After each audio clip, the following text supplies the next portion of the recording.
എന്താ ചേച്ചി? കുട്ടി ഇതിനു മുമ്പ് വേറെ ഒരുപാട് വീട്ടിലൊക്കെ ജോലി ചെയ്തിട്ടുണ്ടോ? ഉവ്വ്. അവിടുത്തെ ഭർത്താക്കന്മാരൊക്കെ കുട്ടിയോട് എങ്ങനെയായിരുന്നു പെരുമാറ്റം? ഭർത്താക്കന്മാരൊക്കെ വളരെ സ്നേഹത്തോടെയാ പെരുമാറിയിരുന്നത്. പക്ഷേ ഭാര്യമാരൊക്കെ ഒരു വകയായിരുന്നേ. അല്ല, കുട്ടി എന്തിനാ സാരി ധരിച്ചിരിക്കുന്നെ? അയ്യോ, എന്താ?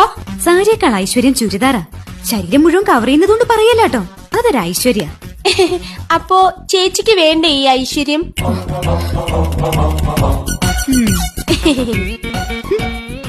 അതെ. എന്താ ചേച്ചി? കുട്ടിക്കറിയോ, വടക്കേന്ത്യയിൽ ഒരു വീട്ടില് വീട്ടുകാരന്റെ അടുത്ത് അവിടുത്തെ ജോലിക്കാരി അറിയാതൊന്ന് സംസാരിച്ചു. എന്തോ വീട്ടുകാര്യം മതിയല്ലോ. അന്ന് രാത്രി കാവില് വിളക്ക് വെക്കാൻ പോയ അവളെ പാമ്പ് കൊത്തി. അതെങ്ങനെ നിനക്കറിയാം? മുമ്പ് ഇവിടെ നിന്ന ബിന്ദു പറഞ്ഞായിരുന്നു. ഓ, അപ്പൊ എല്ലാം അറിയാം.